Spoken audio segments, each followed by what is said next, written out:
Student मुझे आशा है कि आपको जो पहला टारगेट है हिंदी है, क्योंकि 24 मार्च को हमारा क्या है, हिंदी का पेपर है। अगर आपका भी सपना है कि मेरा हिंदी में पूरा का पूरा नंबर मिले, यानी 70 में 70 आप भी पाना चाहते हैं, तो बिल्कुल इस वीडियो को लास्ट तक देखिएगा, क्योंकि जब आप बोर्ड एग्जाम में जाएंगे तो सबसे पहले जो आपको प्रश्न मिलेगा यही प्रश्न मिलेगा। आपको मिलेगा कि निम्नलिखित में से कोई एक कथन सही, उसे पहचान कर लिखिए। इस प्रश्न का उत्तर आसानी से आप दे सकते हैं। कैसे दे सकते हैं, सारी चीजें यहाँ पे मैं बताऊंगा स्टूडेंट। यहाँ पे जो ख नंबर का प्रश्न आएगा, आपसे पूछा जाएगा कि निम्नलिखित कृतियों में से किसी एक कृति के रचनाकार का नाम लिखे। यानी आपको यहाँ पे कृति दिया रहेगा और यहाँ पे आपको रचनाकार का नाम लिखना है, यानी लेखक का क्या करना है, आपको नाम लिखना है, कवि का नाम लिखना है। तो सारी चीजें यहाँ पे बताऊंगा। अगर पहला प्रश्न ही आप नहीं कर पाएंगे तो स्टूडेंट आपका मनोबल कमजोर हो जाएगा और आगे के प्रश्न भी आप करने में थोड़ा सा असमर्थ हो जाएंगे। तो बिल्कुल मैं यहाँ पे बताऊंगा कि प्रश्न नंबर 1 और प्रश्न नंबर 2 को हम लोग कैसे सॉल्व करेंगे। तीसरा हमारा जो होता है गद्यांश होता है, तो ये चीजें यहाँ पे नहीं बताऊंगा इस वीडियो में। मैं आपको बताऊंगा कि प्रश्न नंबर 1 और 2 को कैसे आसानी से हम लोग सॉल्व कर सकते हैं। तो इसके लिए आपको देखना पड़ेगा वीडियो को लास्ट तक,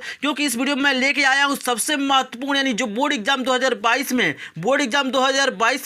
में जो भी हमारे लेखक हैं उनकी जो भी रचनाएं पूछी जाती हैं, सारी चीजें इसमें हम डिस्कशन करेंगे। 22 ऐसे मैं लेखक और उनकी रचनाओं को लेकर आया हूं, जिससे क्या होता है, हमारे प्रश्न पूछे जाते हैं और यही प्रश्न हमारे क्या होंगे 2022 में पूछे जाएंगे। यदि कोई भी प्रश्न पूछा जाता है रचना और लेखक से संबंधित, तो इन्हीं में से क्या किया जाएगा, पूछा जाएगा। तो यहाँ पे प्रश्न नंबर 1 और प्रश्न नंबर 2 को आसानी से आप क्या करेंगे, 24 मार्च को सॉल्व करके आएंगे, एक भी प्रश्न हमका छूटेगा नहीं। तो चलिए हम देखते हैं कि कौन से ऐसे रचनाएं हैं जो हमारे लिए काफी इंपॉर्टेंट है। तो यहाँ पे देखिए स्टूडेंट, हम 3 चीजें समझेंगे। पहला हम लोग समझेंगे कि ये रचना कौन सा है, दूसरा समझेंगे कि इसका रचनाकार कौन है, और तीसरा जो हम लोग समझेंगे कि विधा में ये लिखा गया है, यानी नाटक है कि उपन्यास है कि कहानी है। सारी चीजें इस वीडियो में आपकी क्लियर हो जाएंगी। बहुत इंपॉर्टेंट वीडियो होने वाला, तो वीडियो को लास्ट तक जरूर देखिएगा। तो चलिए वीडियो को स्टार्ट करते हैं। तो देखिए स्टूडेंट, पहला जो हमारा है प्रमुख लेखक है उनकी रचनाओं में पहला है हमारा सेवा सदन है। काफी इंपॉर्टेंट है, बहुत बार ये पूछा जाता है।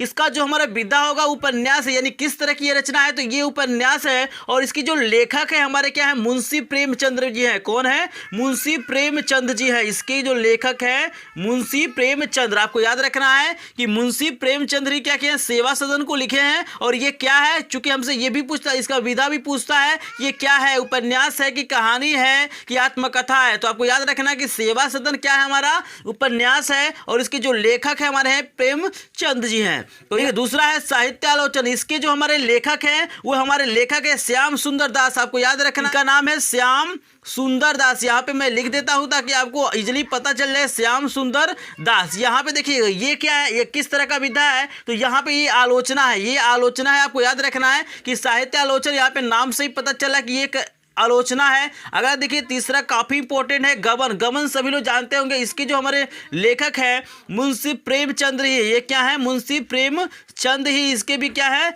लेखक है। ये भी हमारा क्या है, एक तरह का क्या है, उपन्यास है। ये भी हमारा क्या है, उपन्यास है। याद रखना कि ये भी क्या है, उपन्यास है। तो सारी चीजें आपको समझना। एक तो आपको याद रखना कि भाई लेखक कौन है और इस किस विधा में लिखी गई है, उपन्यास है, कहानी है कि नाटक है। ये भी चीजें हमसे पूछा जाता है। अगर प्रश्न 2 और 1 को आप क्लियर करना चाहते थे, सारी चीजें आपको समझना पड़ेगा कि भाई ये जो लिखा गया है वो किस विधा में लिखा गया है, उपन्यास है कि नाटक है कि कहानी है। सारी चीजें यहाँ पे क्लियर, जितने भी इंपॉर्टेंट 2022 में जो भी आएंगे सारी चीजें यहाँ पे मैंने ले लिया। अगर इसको देख लेते हैं तो इजीली कोई भी प्रश्न आपका छूटेगा नहीं। तो वीडियो को लास्ट तक जरूर देखिएगा। अगला चलिए आगे देखिए 4 नंबर देखिए, नर से नारायण पूछा जा रहा है। नर से नारायण जो हमारा रचना है, इसके रचनाकार कौन है, तो यहाँ पे मैं बता दूं इसके हैं गुलाब राय। गुलाब राय इसके क्या है, लेखक है। यहाँ पे लिख लेते हैं गुलाब राय। यहाँ पे देखिएगा गुलाब राय, इजिली आपको समझना है। अब यहाँ पे समझ लीजिए किस विधा में ये लिखा गया है, तो ये हमारा क्या है, आपका निबंध है। ये क्या है, आपका निबंध है। तो आपको सिंपली याद रखना है ये क्या है, आपका निबंध है। आगे देखिए, आगे बहुत इंपॉर्टेंट 5वां नंबर देखिए, मेरी असफलताएं। मेरी असफलताएं किसका है, गुलाब राय का। ये भी है, ये भी क्या है, गुलाब राय का ही है। लेकिन ये जो हमारा है मेरी असफलताएं, ये क्या है स्टूडेंट, हमारा आत्मकथा। इसको याद रखना है, ये क्या है, आत्मकथा है। तो इसको सिंपली आपको समझ लेना है, बिल्कुल आपको याद करके जाना है, क्योंकि 2022 में इसके अलावा कुछ नहीं आने वाला है। तो जितने भी इंपॉर्टेंट है सबको मैंने यहाँ पे ले लिया है। तो आगे चलिए 6 नंबर वीडियो में स्टूडेंट मैं 22 बताऊंगा। 22 देख के जाइए, इजिली आपको सारी चीजें क्लियर हो जाएंगी। चलिए अगला देखिए 6 नंबर, बाण भट्ट की आत्मकथा किसके द्वारा लिखा गया है, तो देखिए बाण भट्ट की आत्मकथा लिखा गया है हमारा जो फेमस हमारे बहुत प्रसिद्ध हैं, ये हमारे हैं हजारी प्रसाद द्विवेदी। ये लिखा गया है हजारी प्रसाद द्विवेदी के द्वारा। प्रसाद द्विवेदी के द्वारा क्या किया गया, इसको लिखा गया है। ये अभी हमारा क्या है, किस तरह की विधा है, तो मैं यहाँ पे बता दूं, ये जो हमारा है ये क्या है, उपन्यास है। बाण भट्ट की जो आत्मकथा है हजारी प्रसाद द्विवेदी द्वारा लिखा गया है, और ये भी हमारा क्या है, एक उपन्यास है, तो काफी इंपॉर्टेंट है, काफी फेमस है, इसको याद रखेंगे। अगला चलिए 7 नंबर देखिएगा, अतीत के चलचित्र। अतीत के चलचित्र किसने लिखा है और ये किस तरह की विधा है, तो आपको याद रखना है ये लिखा गया है महादेवी वर्मा के द्वारा। महादेवी वर्मा काफी इंपॉर्टेंट है, जीवन परिचय भी इनका पूछा जाता है। महादेवी वर्मा के द्वारा लिखा गया। ये किस तरह की विधा है, तो ये संस्मरण और हम रेखा चित्र है। ये एक प्रकार क्या है, रेखा चित्र है, नाम में ही आपको पता चल जाएगा, यहाँ से इजीली आप लोग याद कर सकते हैं। आगे चलिए 8 नंबर देखिए, जंजीर और दीवारें। जंजीर और दीवारें कौन लिखा है, तो ये लिखे हैं राम वृक्ष बेनपुरी। राम वृक्ष बेनपुरी द्वारा, राम वृक्ष यहाँ पे हम लिख लेते हैं बेनपुरी। बेनपुरी ये क्या है, ये किस तरह की विधा है, तो ये हमारा संस्मरण है, इसको आपको याद रखना है। आगे चलिए, आगे हम लोग देखेंगे, काफी इंपॉर्टेंट देखेंगे, इसमें आपको याद रखना है। अगर देखिए 9 नंबर साहित्य अवलोकन दिया गया, तो साहित्य अवलोकन किसके द्वारा लिखा गया है, ये लिखा गया है विनय मोहन शर्मा के द्वारा। मैं यहाँ पे लिख लेता हूँ किसके द्वारा लिखा गया है, तो विनय मोहन शर्मा, आपको याद रखना है विनय मोहन शर्मा। मैं बता दूं कि ये क्या है, ये किस तरह की विधा है, तो ये भी मैं बता देता हूं। ये एक तरह का क्या है, निबंध है, इसको याद रखना। ये क्या है, निबंध है, इसको आपको सिंपली याद रखना। आगे चलिए, आवारा मसीहा बहुत फेमस है, बहुत बार एग्जाम में पूछा जाता है। ये लिखा गया है विष्णु प्रभाकर के द्वारा। किसके द्वारा लिखा गया है, तो ये लिखा गया है विष्णु प्रभाकर। यहाँ पे आपको याद रखना है आवारा मसीहा लिखा गया है विष्णु प्रभाकर के द्वारा लिखा गया है। और ये किस तरह की विधा है, तो ये आपका क्या है, जीवनी है। ये आपका क्या है, जीवनी है, आपको याद रखना। ये तीनों चीजें आपको याद रखना है कि ये रचना कौन किसकी है, कौन लिखे हैं, और ये जो जीवनी है कि आत्मकथा है कि उपन्यास है। क्योंकि ये चीजें नहीं समझेंगे तो आप पेपर में क्या करेंगे, पूरा का पूरा नंबर नहीं पाएंगे। आगे चलिए, बहुत इंपॉर्टेंट यहाँ पे देखिएगा, 11 नंबर देखिएगा, लहरों के राजहंस। लहरों के राजहंस किसके द्वारा लिखा गया, तो ये लिखा गया स्टूडेंट, आपको पता होना चाहिए कि मोहन राकेश के द्वारा लिखा गया। ये किसके द्वारा लिखा गया है, मोहन राकेश के द्वारा लिखा गया है। और ये किस तरह की विधा है, तो मैं यहाँ पे बता दूं आपको, यह हमारा क्या है, नाटक है। ये हमारा क्या है, नाटक है। जो लहरों के हंस राजहंस है वो लिखा गया है मोहन राकेश के द्वारा, और ये एक तरह का क्या है, नाटक है। तो आपको सिंपली याद रखना है, भूलना नहीं है। अगला चलिए देखते हैं, अगला चलिए बहुत इंपॉर्टेंट आने वाला है, वीडियो को लास्ट तक जरूर देखिएगा। वीडियो पसंद आएगा तो लाइक भी कीजिएगा।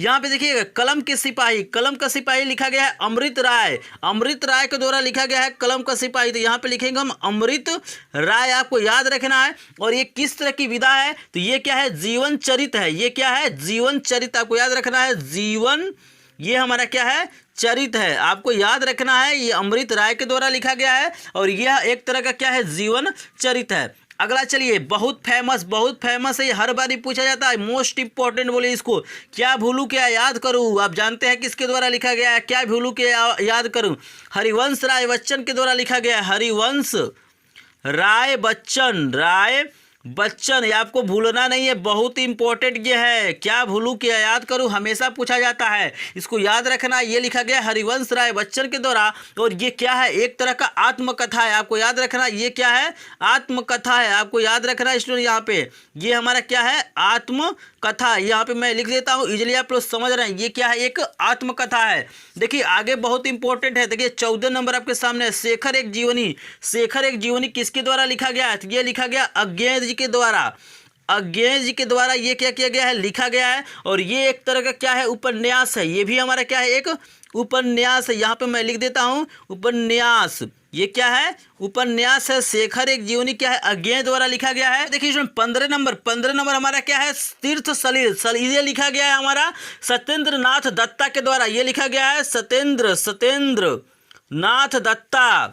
यहाँ पे लिखेंगे सत्येंद्र नाथ दत्ता। ये क्या है, ये मैं बता दूं, ये एक तरह का क्या है, अनुदित है। तो इसको भी आपको याद रखना है, सिंपली आपको समझ में। आगे बहुत सारी अभी हम करेंगे, यहाँ पे 22 करेंगे। 22 देख लेते हैं, 22 देख लेते हैं। तो आप 22 में क्या करेंगे, धमाल मचा देंगे। पहला और क्वेश्चन और दूसरा क्वेश्चन बिल्कुल आपका 100% सॉल्व हो जाएगा, इसमें कोई दिक्कत आपको नहीं आएगा। तो चलिए आगे देखते हैं कौन सा हमारा क्या है, रचना है और उसके कौन से रचनाकार हैं।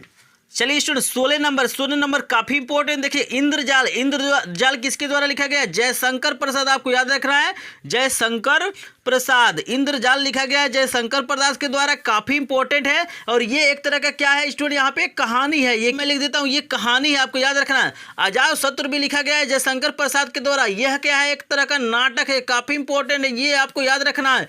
एक गुट तो हर बार ही पूछा जाता है, ये भी लिखा गया है जयशंकर प्रसाद के द्वारा। ये भी हमारा क्या है? नाटक है। ये देखिएगा 19 नंबर जन्मेजय का नाग यज्ञ, ये भी लिखा गया है जयशंकर प्रसाद के द्वारा और यह क्या है? नाटक है। ये भी हमारा क्या है? नाटक है।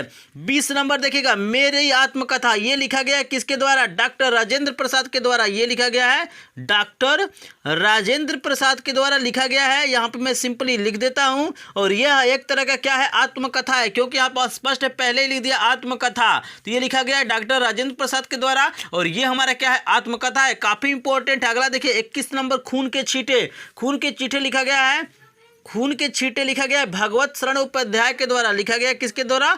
भगवत शरण उपाध्याय। शरण ये क्या हो जाएगा हमारा? उपाध्याय के द्वारा क्या किया गया है? ये लिखा गया है और यह एक तरह का क्या है स्टूडेंट? यहाँ पे निबंध है। ये क्या है हमारा? निबंध है, आपको याद रखना है। अगला देखिए ठूठा आम। ठूठा आम लिखा गया है हमारा किसके द्वारा? ठूठा आम भी लिखा गया है भगवत शरण उपाध्याय के द्वारा। यहाँ पे देखिएगा भगवत शरण उपाध्याय के द्वारा लिखा गया है और यह एक तरह का क्या है? संस्मरण है। तो आपको याद रखना है मोस्ट आपका 22 यानी 2022 में ये 22 ही आएंगे, तो आपको इजीली याद रखना है। यहाँ पे मैंने अधिकतर लिया है गद्य से लिया हुआ है। पद का मैं वीडियो जल्द ही बनाऊंगा, तो ये पार्ट 1 का वीडियो है, पार्ट 2 का वीडियो जल्द आएगा। अगर वीडियो पसंद आया हो तो वीडियो को लाइक कीजिएगा, चैनल पे नहीं तो चैनल को सब्सक्राइब कीजिएगा। और मैं आपको बता दूं कि मेरे चैनल पे लाइव क्लास डेली चलाया जा रहा है, तो आप सुबह 10:30 बजे यहाँ पे ज्वाइन कर सकते हैं। प्रत्येक सब्जेक्ट को मैं लाइव क्लास चला रहा हूँ, तो वहाँ पे आप ज्वाइन कर सकते हैं। अगर किसी भी तरह का दिक्कत होता है, कहीं पे दिक्कत होता है इसमें, तो कमेंट सेक्शन में कमेंट करके जरूर बताएगा। अगर चैनल पे ना हो चैनल को सब्सक्राइब कीजिएगा, वीडियो पसंद है तो वीडियो को लाइक कीजिएगा। मिलेंगे आपसे नेक्स्ट वीडियो में, तब तक के लिए आपका धन्यवाद।